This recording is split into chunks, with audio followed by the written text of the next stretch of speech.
Some 400 children, kindergartners to fourth graders, went to Sandy Hook Elementary School today to learn and play. 20 would die. The worst grade school shooting in U.S. history, at least 27 dead, 20 children, 7 adults, including the principal. And the gunman killed himself. Until today, Adam Lanza was known mostly in his neighborhood as someone who did not play well with others.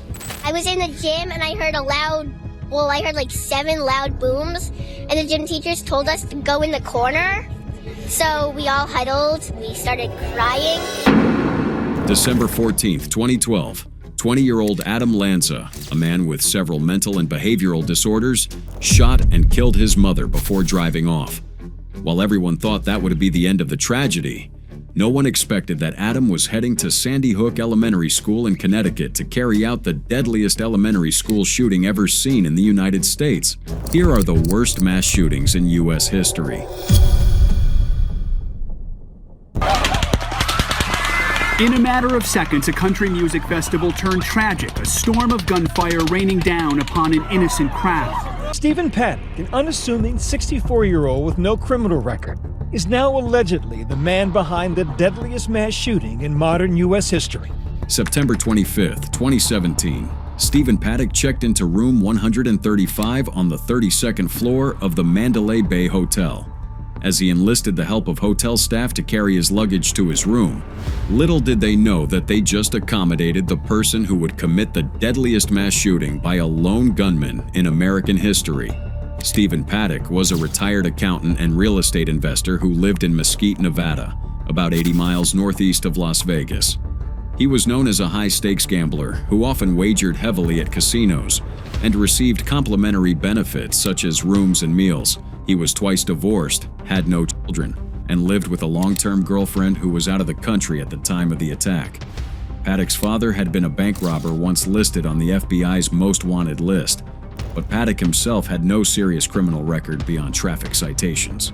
Despite his reclusive nature, casino staff knew him as a frequent guest. In the year before the shooting, Paddock's behavior reportedly changed as he became distant from his partner and showed signs of declining mental stability. Paddock spent months preparing for the mass shooting. He researched large-scale events across the country, including looking into the Lollapalooza Festival in Chicago and the Life is Beautiful Festival in Las Vegas. He also searched the internet for terms such as SWAT weapons and ballistics chart 308. He scouted venues from hotel windows, including the Mandalay Bay, where he later carried out his attack. September 25th, 2017, Paddock booked his main suite, room 32, 135, and later added an adjoining room, room 32, 134. Over several days, he used bellmen to transport multiple suitcases filled with firearms and ammunition into the rooms. In the end, Paddock had moved in 24 guns, thousands of rounds of ammunition, high-capacity magazines, and equipment, including bipods and telescopic sights. Some of his rifles were fitted with bump stocks, which allowed semi-automatic rifles to mimic automatic fire. September 30th, 2017, Paddock placed "Do Not Disturb" signs on the doors of both rooms, concealing his preparations. He set up surveillance cameras inside and outside his room so he could monitor anyone approaching.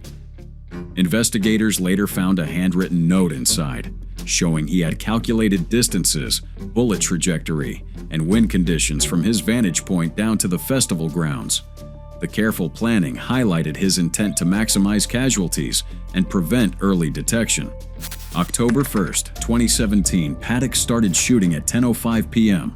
while country music singer Jason Aldean was performing the closing act of the Route 91 Harvest Country Music Festival on the Las Vegas Strip. Over 22,000 people were in attendance that night. Before opening fire, Paddock shot through his hotel room door, striking security guard Jesus Campos, who had been dispatched to investigate an open-door alert on the 32nd floor. Campos was hit in the leg by one of the 35 rounds fired through the door, and he managed to alert hotel security that he had been shot. A maintenance worker also narrowly avoided being hit and contacted the hotel dispatch to call the police. After breaking the windows of his hotel suite with a hammer, Paddock began firing on the crowd below. He unleashed more than 1,000 rounds in just 10 minutes. He shot in bursts of 80 to 100 rounds at a time, aiming nearly 500 yards into the festival audience. At first, many people mistook the gunfire for fireworks, but panic soon spread as people realized they were under attack. The crowded festival grounds made escape difficult, and a security fence delayed people trying to flee. Concert-goers scrambled for cover as bullets rained down. He was shooting everybody, and there was dead people everywhere, and I don't even know what was happening. He was just shooting randomly. During the assault, Paddock also targeted a nearby jet fuel tank at McCarran International Airport, firing 8 rounds, 2 of which struck the tank. Although 1 bullet penetrated, the fuel did not ignite. Police officers initially struggled to determine the origin of the gunfire, with reports suggesting multiple shooters at nearby hotels. Officers eventually saw muzzle flashes from Mandalay Bay and began moving toward the 32nd floor. By 10:15 p.m., the shooting had stopped. Officers reached the 32nd floor at 10:17 p.m. and met Campos, who directed them to Paddock's room. Over the next hour, police secured the floor and evacuated guests. At 11:20 p.m., a SWAT team breached room 32, 135 with explosives.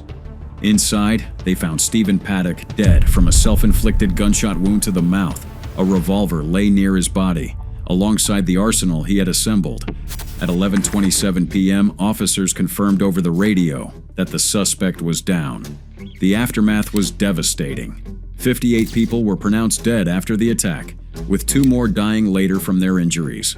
The victims ranged in age, from 20 to 67, and included both men and women who had gathered for a night of music. More than 400 people were wounded by gunfire or shrapnel, while hundreds more were injured in the chaos. Paddock's death brought the total number of fatalities to 61, including himself, and the overall number of injured rose to about 867 when accounting for those hurt in the ensuing panic. The attack is remembered as the deadliest mass shooting by a lone gunman in American history. McCarran Airport was shut down for several hours, with flights diverted or canceled. Roads near the Las Vegas Strip were closed as SWAT teams searched hotels and businesses to ensure no other attackers were present. Clark County declared a state of emergency the following afternoon. The FBI and ATF quickly joined the Las Vegas Metropolitan Police Department in the investigation. Authorities later confirmed that all the firearms used in the attack had been purchased legally in multiple states, including Nevada, California, Texas, and Utah.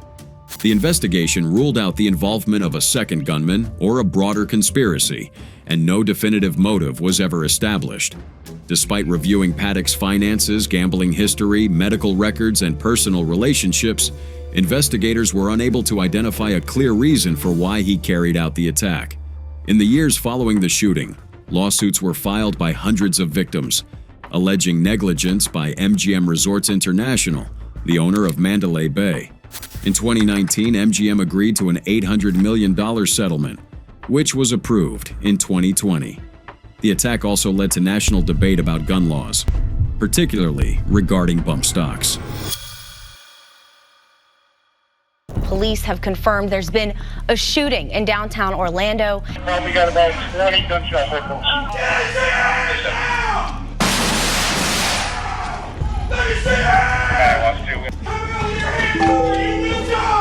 June 12, 2016, the United States experienced one of the deadliest mass shootings in its history when 29-year-old Omar Mateen attacked the Pulse nightclub in Orlando, Florida. The nightclub, which was hosting its weekly Latin night, drew a large Latino crowd, with over 320 people inside as last-call drinks were being served. On that day, Mateen drove a rented van to the nightclub and parked it near the building just some hours before he started his attack. He was heavily armed with a Sig Sauer MCX semi-automatic rifle and a 9mm Glock 17 pistol.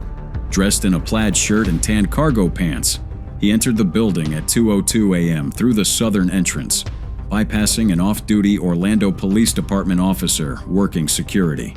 Almost immediately, he began firing into the crowded club, sending panic through the crowd as music continued to play. The first rounds of gunfire killed and injured dozens of patrons. Officer Adam Grueller, the off-duty officer on site, quickly called for assistance, realizing his handgun was no match for Mateen's rifle. Gruller exchanged gunfire with Mateen, forcing him to retreat further inside the building, where he continued shooting at victims. Within 5 minutes, Mateen had fired nearly 200 rounds. Patrons scrambled to escape, some hiding in bathrooms or behind bars, while others used their phones to call for help. Out of nowhere, it was like, brrr, and I was just like, that sounds like a gunshot, so I threw myself on the floor. A Marine veteran working as a bouncer also managed to open a locked door and allowed about 70 people to flee the building, saving many lives. Mateen eventually forced some people into the club's bathrooms, where he created a hostage situation. Witnesses recalled him firing through closed doors, injuring and killing people trapped inside other bathroom stalls.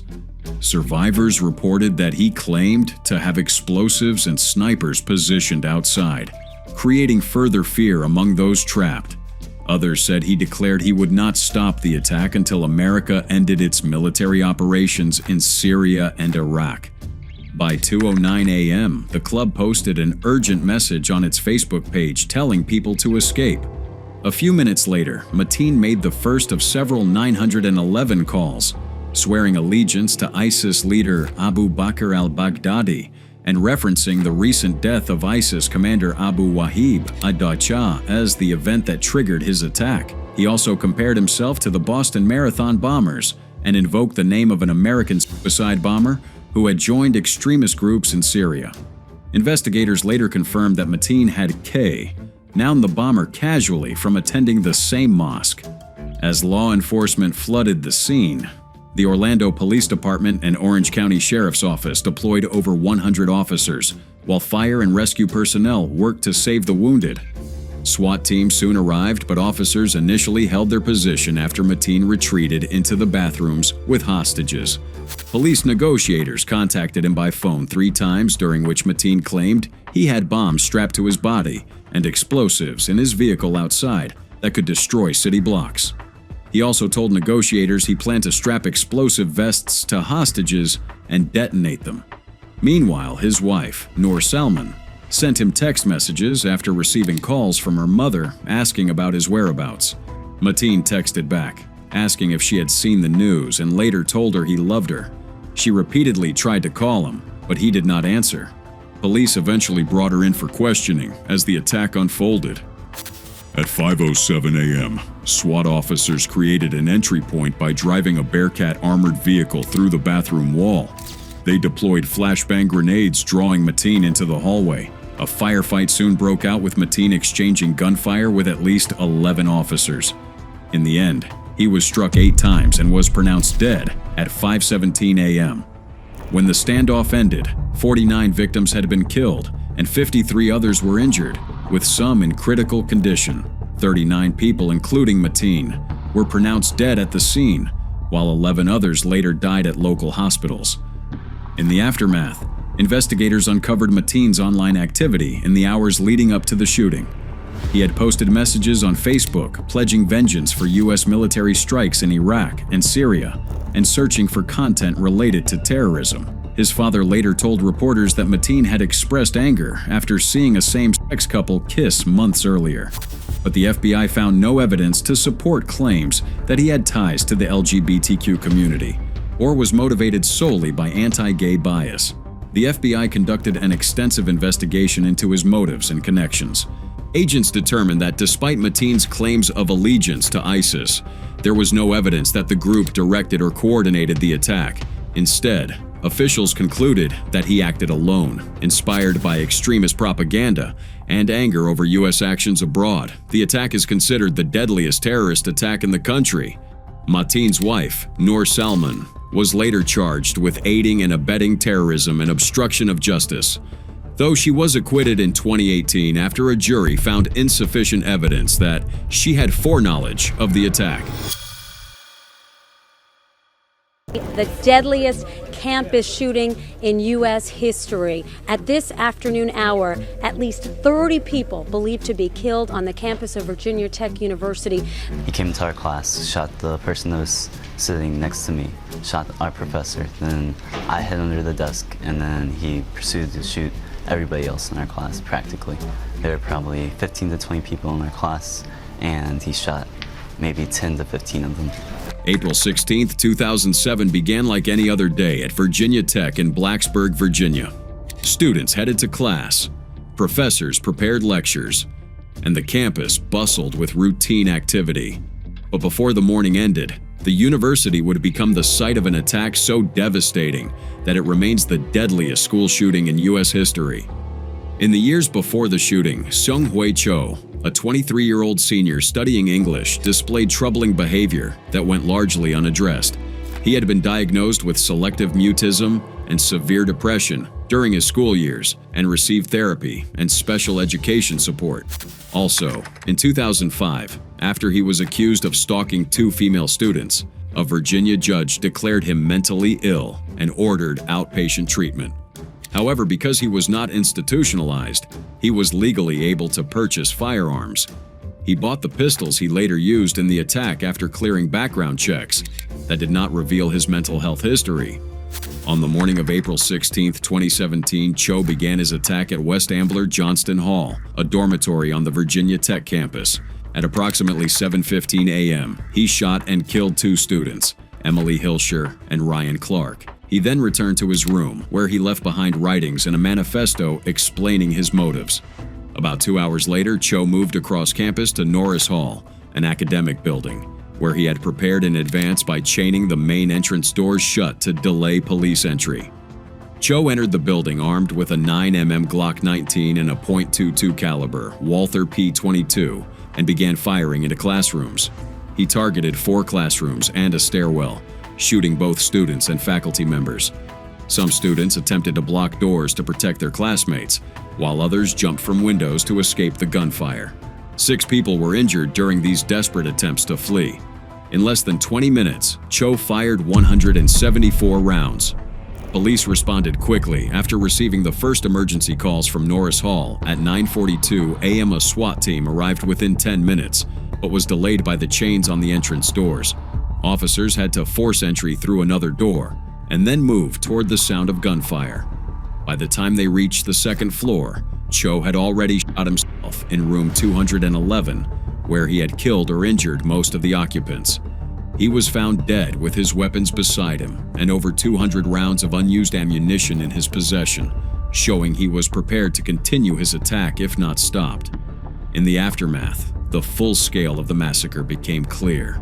32 people were dead, including 5 faculty members and 27 students. 17 others were wounded by gunfire, and 6 sustained injuries from falling or jumping out of windows.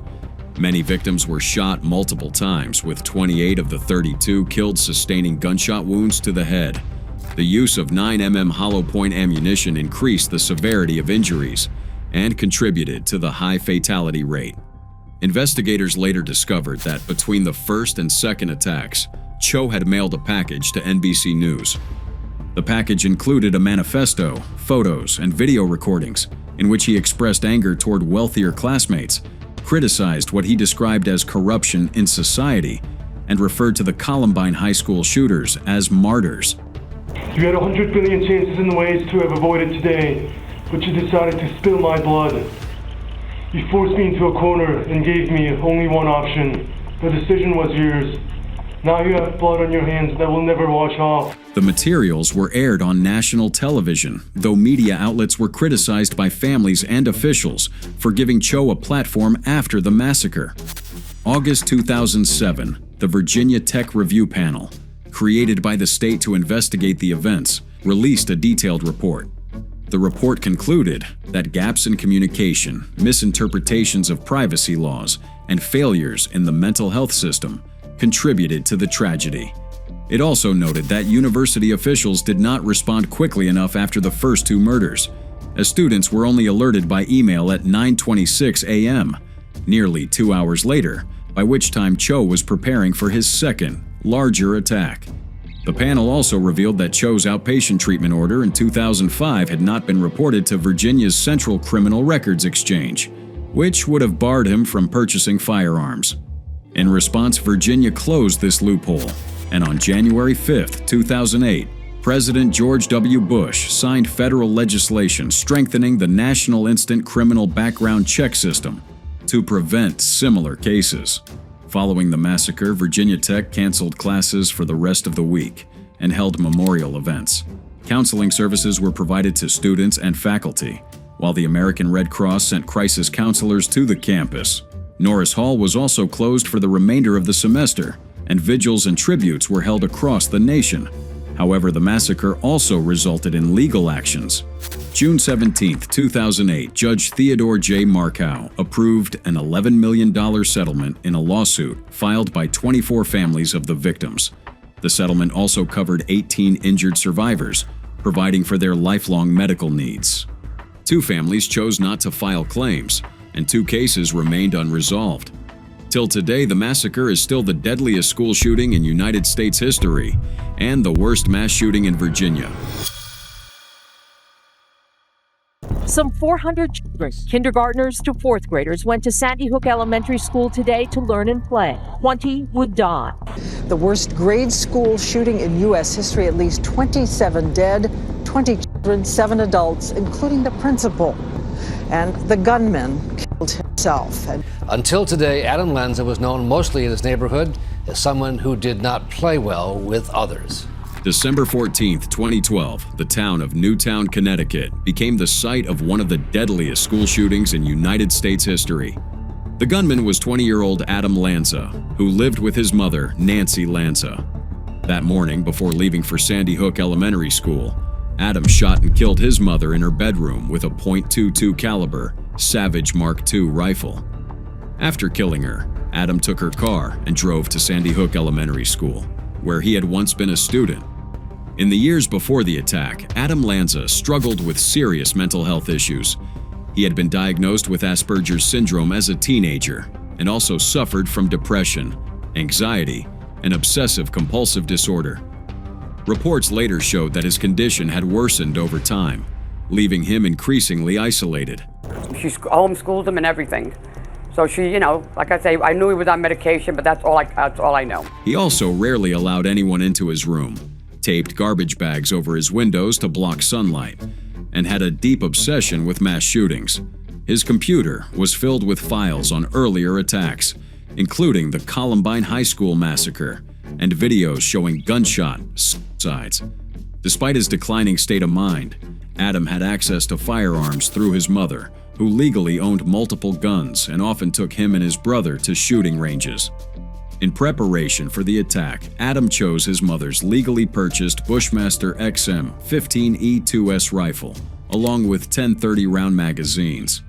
He also carried 2 pistols, a Glock 20 SF and a Sig Sauer P226, though only the Glock was used. That morning, he dressed in black clothing and prepared for the attack. At approximately 9:35 a.m., he arrived at Sandy Hook Elementary School. The school had recently tightened security, locking its doors at 9:30 a.m., but Adam shot through the glass panel next to the entrance to get inside. Once inside, the shooting began almost immediately.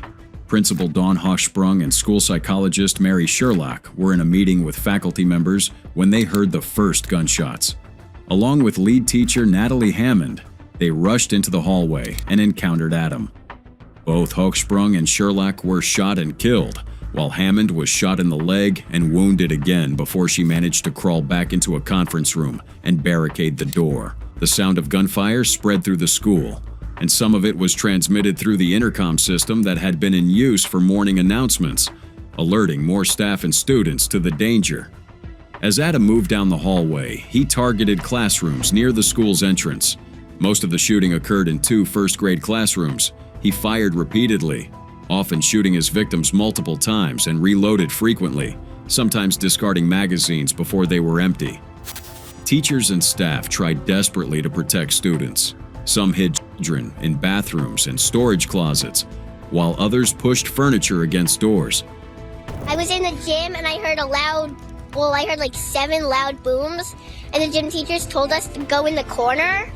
So we all huddled, we started crying. In one classroom, first-grade teacher Caitlin Roig managed to squeeze 15 students into a small bathroom, barricading the door and instructing them to stay silent.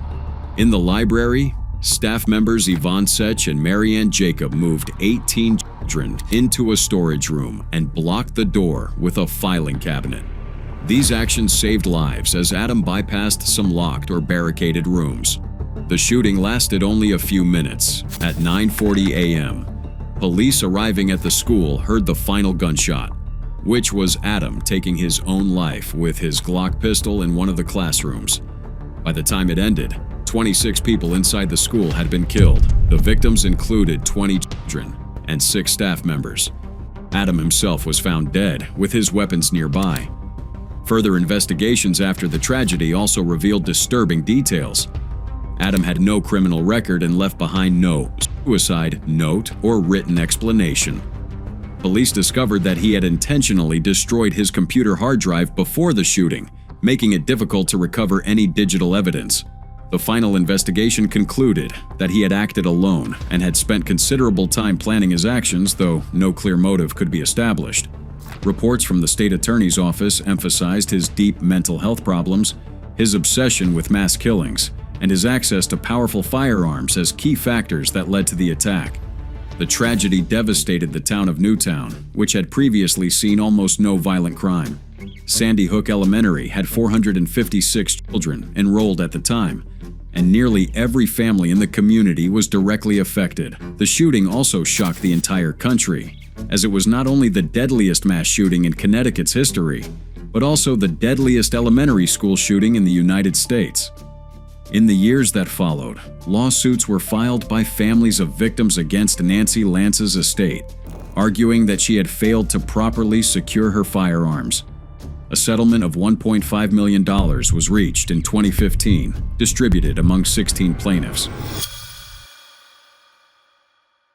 A Sunday morning of worship and time with family turned into horror and tragedy.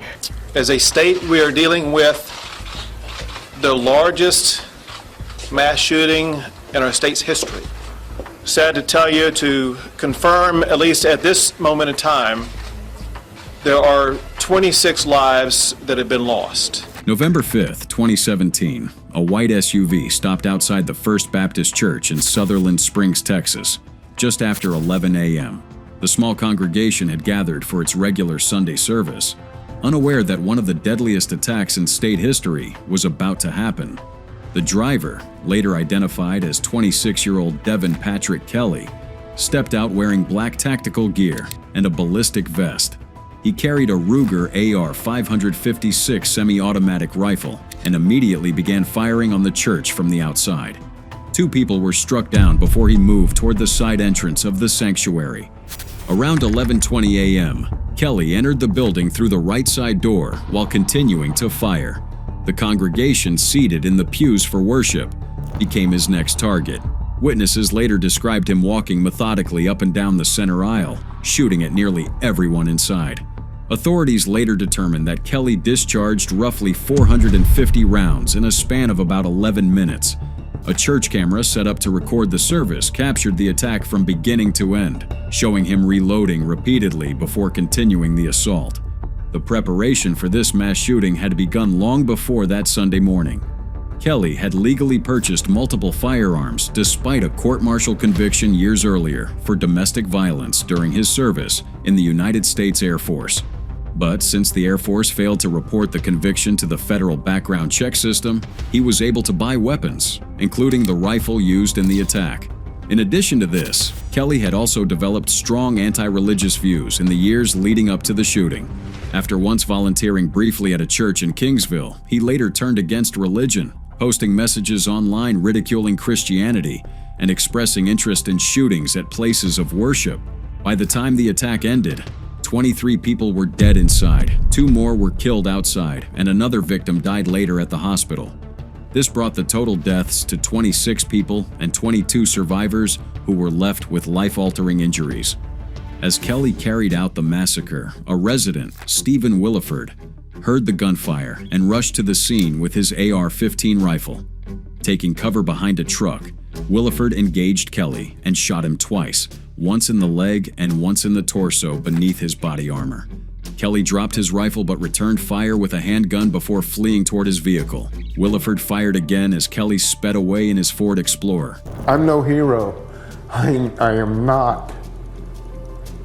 I just wish I could have gotten there faster. At the intersection nearby, Williford Espo pickup truck driven by another local resident named Johnny Langendorf. Williford quickly entered the vehicle, and together the two men pursued Kelly at high speeds. As they raced after him, they kept in contact with police dispatch, providing updates on the route. During the chase, Kelly made calls to his wife and his parents, admitting that he had attacked the church and telling his father that he was wounded and did not expect to live. The chase came to an end when Kelly lost control of his vehicle near the Hartfield and Sandy Elm Road intersection. His SUV struck a road sign, crossed into a ditch, and came to a stop in a nearby field. When Williford and Langendorf approached, they saw him motionless inside. Police quickly arrived and secured the scene. Kelly was found dead from 3 gunshot wounds, including one that was self-inflicted to the head. In the vehicle, officers recovered 2 additional handguns, a Glock 19 and a Ruger SR-22, both of which had been purchased legally despite his criminal record. The immediate response involved multiple agencies. The Texas Rangers led the investigation, with support from the FBI and the Bureau of Alcohol, Tobacco, Firearms, and Explosives. Investigators later concluded that his target was linked to ongoing family disputes, as his mother-in-law occasionally attended the Sutherland Springs church, though she was not present that day. The evidence also confirmed that Kelly acted alone. As details of his past came to light, questions turned to how he was able to acquire firearms. His violent behavior continued into his military career, where he was court-martialed in 2012 for assaulting his wife and stepson. That conviction should have permanently blocked him from buying firearms. But the failure of the Air Force to report it to the national database created a fatal loophole. 2018, the families of victims filed lawsuits against the Air Force and the Department of Defense. They argued that the government's negligence directly allowed Kelly to carry out the massacre. In 2021, a federal judge ruled that the government bore significant responsibility, awarding more than $230 million in damages to survivors and families. The judgment emphasized that Kelly's access to weapons would have been prevented if the reporting system had worked properly. The First Baptist Church in Sutherland Springs stood for years as a painful reminder of the tragedy. It also stopped functioning as a church. However, on August 12, 2024, the building was demolished. The decision went forward, closing a chapter for some while leaving others feeling that a vital memorial had been erased.